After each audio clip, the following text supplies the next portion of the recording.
आता पाहूया जिल्ह्यांमधल्या टॉप 9 बातम्या। नाशिकच्या येवला शहरातील पाणीपुरवठा ठप्प, साठवण तलावाने गाठला तळ। शहराला पाणीपुरवठा करणारा टप्पा क्रमांक 2 साठवण तलावाचा कोरडा ठाक। जळगावच्या रावेर तालुक्यातील मांगलवाडी खंडोबा यात्रेनिमित्त 12 गाड्या उठल्या। उत्सवात तांदलवाडी परिसरातील ग्रामस्थांचा सहभाग, दर्शनासाठी भाविकांची गर्दी।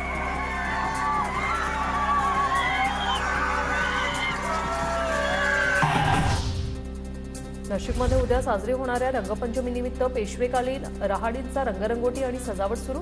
प्रसिद्ध दंडे हनुमान रहाडीचीही डागडुजी। बुलढाणा जिल्ह्यात अवघ्या 23 महिने वयाच्या मुलीला मिळालं इंडिया बुक ऑफ रेकॉर्ड्समध्ये स्थान। शाहीर सुरेश कुमार वैराळकर यांची नात अनया वैराळकर हिचा विविध कौशल्यांसाठी सन्मान।